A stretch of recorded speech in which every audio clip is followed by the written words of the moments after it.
Dios les bendiga, mis hermanos, la paz de Dios. No había subido esta parte de la escuela de catecúmenos, pero bueno, me doy el tiempo ahorita de subirla. Sobre todo para el hermano Genaro, que por alguna situación no pudimos tener sesión esta semana. Y para todos los que necesiten un repaso, esto es para ustedes. Bueno, voy a dar una pequeña semblanza de las clases anteriores. Hemos visto los últimos dos puntos doctrinales. El primero es la personalidad de Dios. Tenemos un Dios personal, de entrada. Un Dios que decide relacionarse con nosotros. Un Dios que siente, que quiere, que tiene deseos, que también se molesta, que también ama. No es como un cajero automático, lo he repetido muchas veces, que es un mecanismo al cual acudimos para obtener algo. Es una persona que quiere relacionarse con nosotros y que nosotros nos relacionemos con ellos. Es una entrada. Eh, Ese aspecto de personalidad lo hace único respecto a los dioses que son apersonales. No tienen personalidad ni interés con los seres humanos. También lo hace único porque Él decide hacerse hombre eh, y salvarnos a través de su sacrificio. Entonces es un Dios increíble y un Dios que quiere tener una relación con nosotros. Dios es personal. Siente, quiere y piensa. Toma decisiones. El segundo punto doctrinal habla sobre la Biblia. La Biblia es la palabra de Dios inspirada divinamente y por lo tanto la única regla de fe, nuestra única regla de fe a la cual debe sujetarse o ajustarse, más bien dicho, nuestra vida. Es el principio que seguimos y hablamos mucho de cuando nosotros tenemos creencias o pensamientos que están en oposición con la palabra de Dios, quien gana es la palabra de Dios. No solamente porque sea la palabra de Dios, sino porque debe de ser en nuestra vida la que gane. De otra manera es difícil distinguir quién es un discípulo de quién no lo es. Tenemos que serlo, y si somos sus discípulos, vamos a seguir sus mandamientos de Él. Además, nos convienen sus mandamientos porque no solamente es lo que viene de su boca, que ya es bastante, lo que inspira desde su interior para que conozcamos los hombres, sino también el instructivo para ser felices y para conocerle a Él. La felicidad no significa el cumplir nuestros sueños, sino el estar con Dios, que es la plenitud del ser humano. Entonces, ese es el punto, el segundo punto doctrinal, lo repito. El primero es la personalidad de Dios y el segundo es la palabra de Dios es eh, la palabra de Dios es inspirada divinamente y por lo tanto nuestra única regla de fe a la cual debe sujetarse o ajustarse en nuestra vida. Ahora vamos con el tercer punto doctrinal que dice Cristo es el Salvador de las almas, de nuestras almas. Hablamos sobre que el hombre, que es el punto crucial de la doctrina cristiana, el hombre tiene una deuda con Dios que el mismo hombre, que el mismo Dios resuelve, que el mismo Dios paga. ¿Por qué? Porque como hombres no somos aptos para pagar la deuda que nosotros mismos causamos. Dice la palabra de Dios que todos somos pecadores y por tanto estamos destituidos de la gloria de Dios. La deuda era enorme que nos separaba de Dios. Es enorme para aquellos que aún no conocen a Dios. No es una cuestión de te pago 5 pesos, es una cuestión de que atentamos, ofendimos contra el creador del universo. Si, por ejemplo, tú le faltas el respeto a tu vecino, es una cosa distinta a que si le faltas el respeto a la presidente de este país, si le faltas el de respeto a Donald Trump, ¿me entiendes? Es decir, respecto, no solamente es a, cuál es el tipo de ofensa, sino también a quién va dirigida, lo de que determina en gran medida el castigo. Y le faltamos el respeto al Dios del universo. Y nuestra ofensa además no es pequeña. Nuestra ofensa significa que creímos ser los dueños de nuestras vidas cuando tenemos un creador y que es nuestro dueño. Creíamos que teníamos toda autoridad para gobernar sobre nosotros mismos y sobre los demás. Y ejercimos lo malo. Fuimos hallados falsos. Porque como el hijo pródigo que creía que merecía todas las cosas que tenía de parte del Padre, también nosotros y malgastamos nuestro futuro, nuestra vida. Entonces, lo natural era que Dios nos desechase. Lo natural es que si le ofendimos a Él, nos condenase por la eternidad. Imagínense, Él estaba dispuesto a darnos una eternidad con Él en felicidad. Y nosotros le abofeteamos y le dijimos, no quiero estar contigo. Entonces, si no quieres estar conmigo, entonces vas a estar sin mí. El problema al cual debemos enfrentarnos todos ante esta realidad es que si Dios es la suma de todo el bien posible, si Dios es la libertad, la plenitud, la vida, fuera de Él no hay nada. Fuera de Él hay muerte, fuera de Él hay soledad y tristeza. ¿Se entiende esa parte? Le decimos al Señor, quiero lo que tú tienes, pero sin ti. Si nuestro hijo nos dijera, quiero el dinero que necesito, pero no quiero tener ningún trato con nosotros, ¿realmente esa es una relación de hijo-padre? Es la pregunta que le podemos hacer a algún ateo, ¿no? Que nos quiera decir, ¿por qué Dios, siendo tan bueno como supuestamente es, no deja que todos entren a su cielo? La pregunta más bien es, ¿por qué alguien tendría que vivir por la eternidad con otra persona que no le soporta, que le odia y que demuestra en toda su vida detestarle? Si cada uno de nosotros tiene el derecho de vivir con personas que le traten con honor, con bondad, ¿por qué no Dios tiene el derecho de escoger con quién vive? Sobre todo si es por la eternidad. Si Dios determina que toda la gente que lo de toda su vida no va a vivir con Él toda la eternidad, ¿qué de malo tiene? Mi problema es de que es Dios, o mi problema para aquellos que decidan no vivir en paz con Él. Y como Dios es eterno, la separación con Dios es eterna. Y como Dios es todo lo bueno, la separación con Dios es separarle de todo lo bueno. Es el, el- el pago, ¿no? No es un buffet de lo cual podamos decidir qué cosas nos gusta de Dios. Me gusta las plantas, me gusta la libertad, me gusta la alegría, pero no me gusta la responsabilidad, no me gusta la relación con Dios. Entonces, no, Dios no está obligado a estar con gente que no le ame. Frente a esto, ante este desafío, o esta gran problemática de que el hombre le falla a Dios, todas las religiones cometen un gran error, que es creer que por sus propios medios pueden conocer o llegar a Dios. Todas las religiones cometen y todos los seres humanos cometemos ese error. Creemos que quizás con nuestros buenos actos podemos llegar a Dios. Ponía el ejemplo hace tiempo de una competencia de saltos a la luna.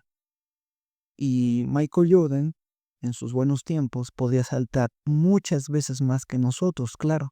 A lo mejor, si fuese una persona mala, que no conociera a Dios, nos humillaría diciendo que yo salté casi 2 metros, no puede saltar nada. El problema es que no es compararnos con el que puede saltar menos que nosotros, el problema es compararnos con el objetivo. Si el objetivo es llegar a la luna, en poco te sirve haber saltado 10 metros, por ejemplo. 100 metros. ¿Qué es 100 metros comparada con la distancia que lleva la luna? Entonces, el problema es que nosotros como seres humanos no podemos hacer eso. No por buenas obras, dice Efesios 2 del 8 al 9, ni por los santos hombres de Dios, sino como ellos dicen, únicamente por Cristo. Eso dice Juan 1:29, Hechos 4:12, Efesios 1:7, Juan 3:18 y 36. No por obras, para que nadie se gloríe.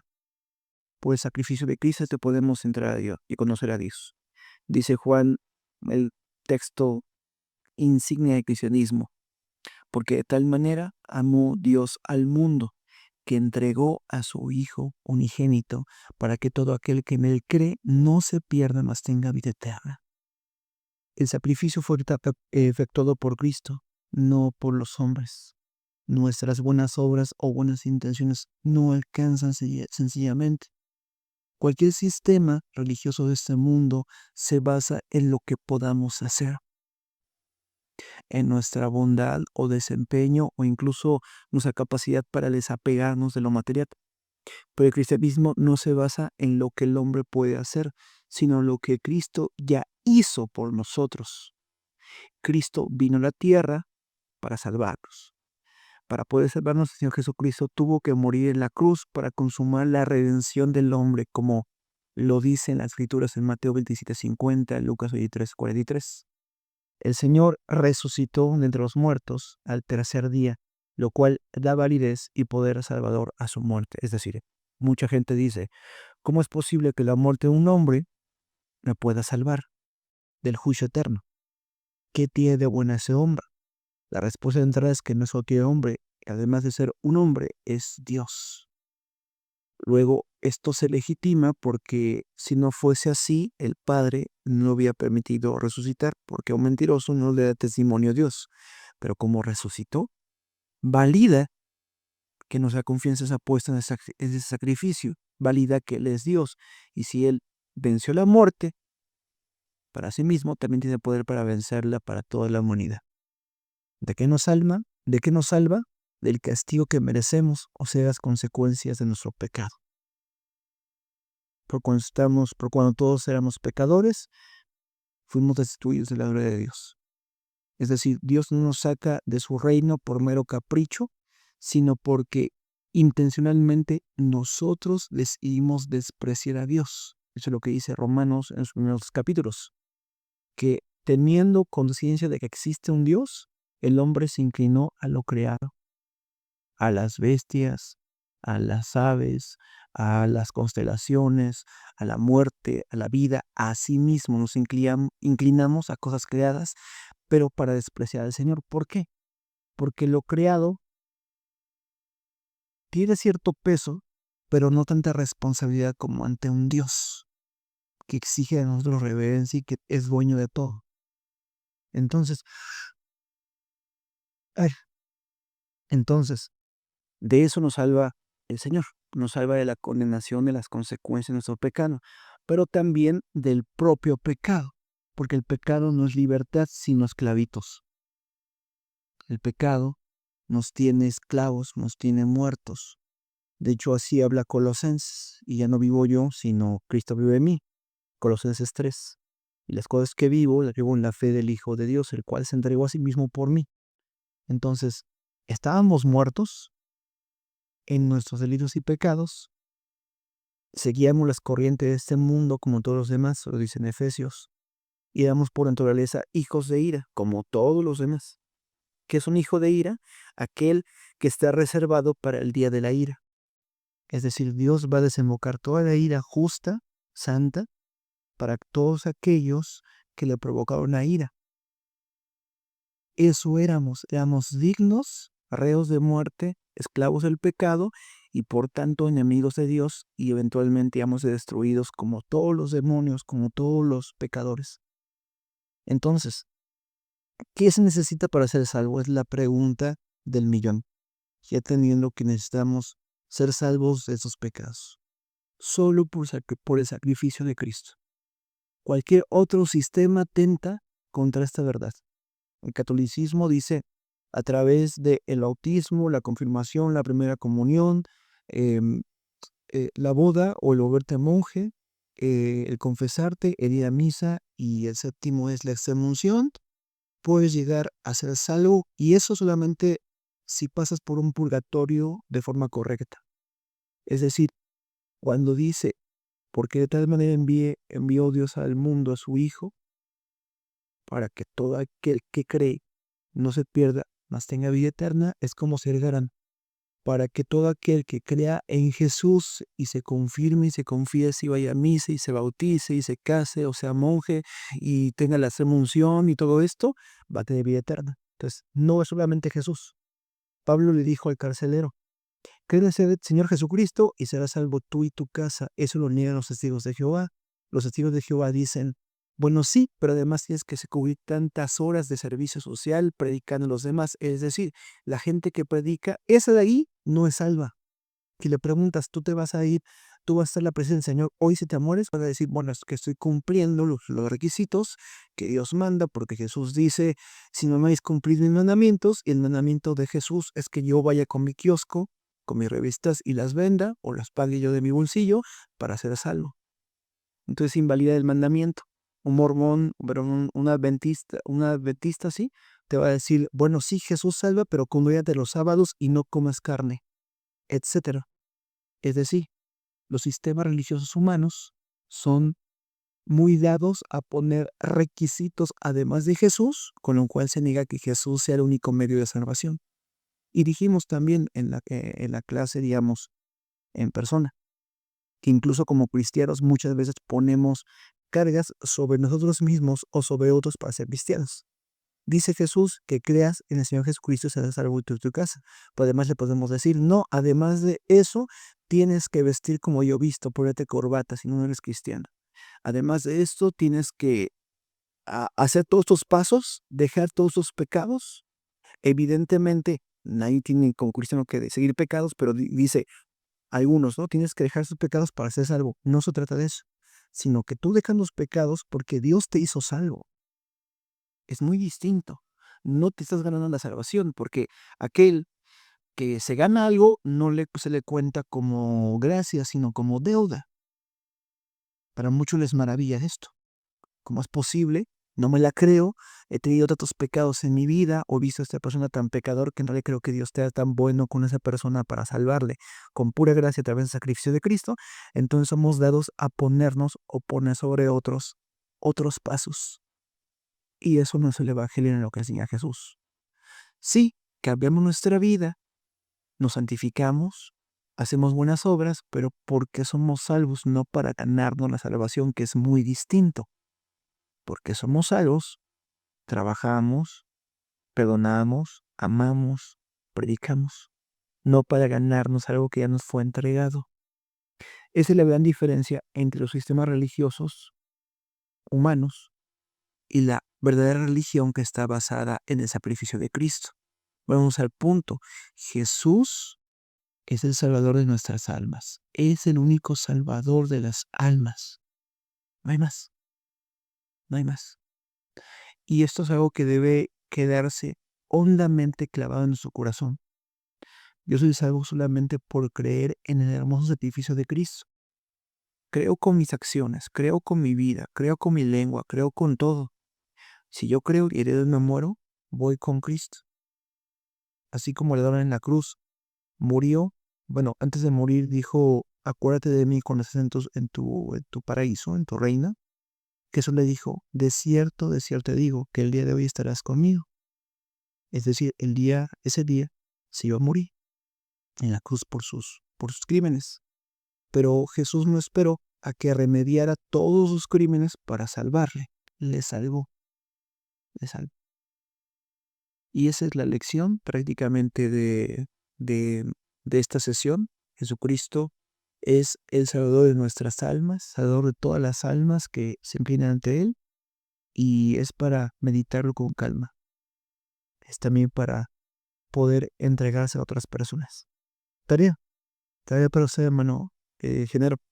Ya los demás ya escucharon la tarea y espero que estén prontos. No, esto será publicado después de que le revise la tarea a los hermanos. Pero bueno, para usted es la siguiente tarea. Le toca a usted predicarle a una persona. ¿A quién sea? A una persona del trabajo, un vecino, predicarle a alguien.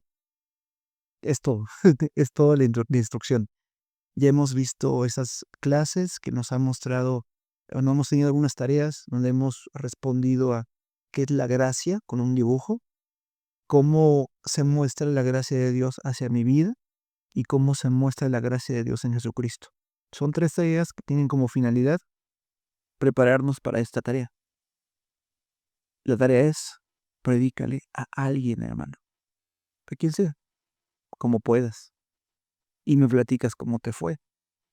Esta tarea pues la entregarás la siguiente semana, aunque te visite esta y se amontone, ¿no? Será la siguiente semana.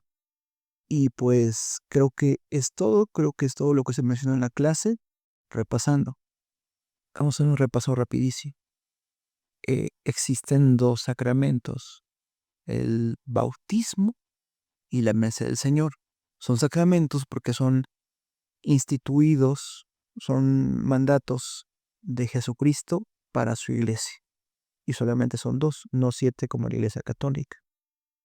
El primero es el bautismo y el segundo es la mesa del Señor. El bautismo consiste en el nombre del Señor, que se rocíe o sumerge en agua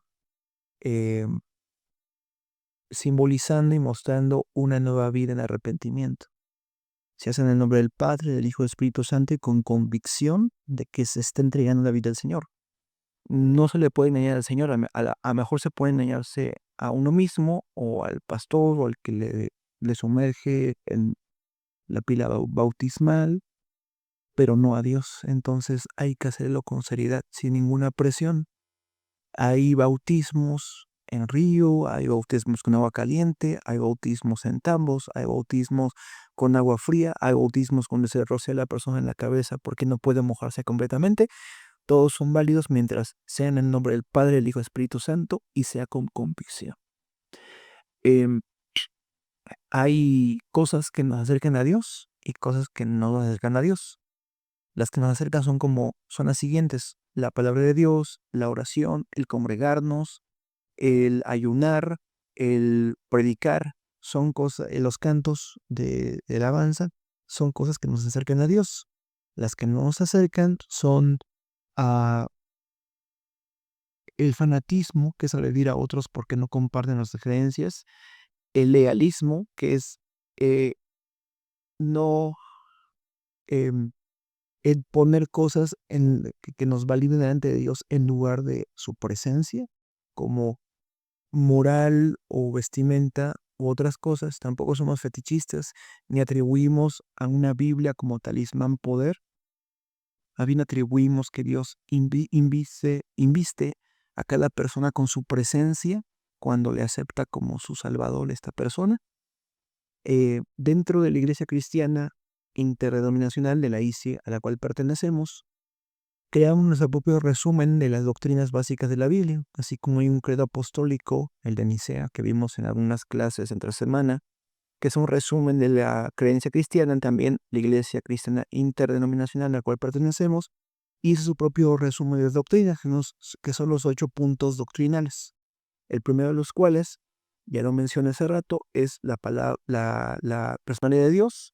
La personalidad de Dios. El segundo es la palabra de Dios es inspirada divinamente y por lo tanto la única regla de fe a la que debe sujetarse nuestra vida.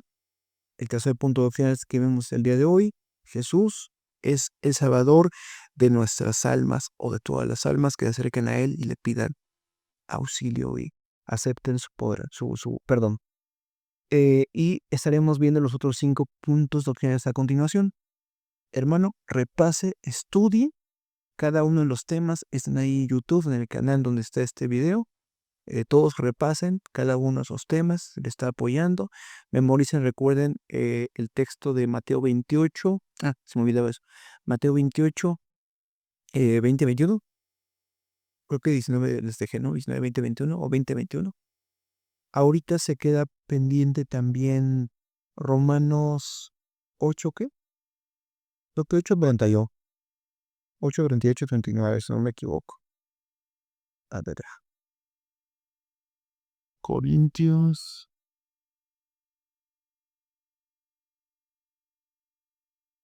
Romanos.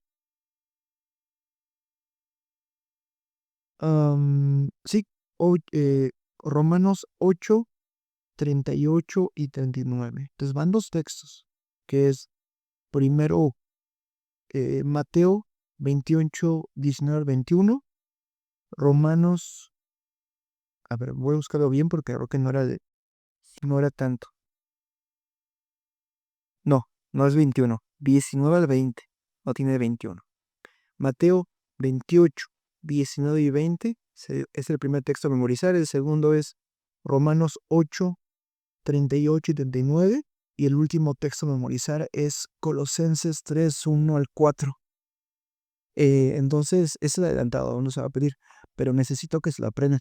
Necesito que se aprendan esos dos textos ya, que lo memoricen, que lo interioricen, porque es parte de lo que somos. El primer texto habla de Mateo 28, de la gran comisión y el mandato de Jesús para bautizarnos. El segundo texto, de la certeza que tenemos como cristianos de que nada nos va a separar del amor de Dios.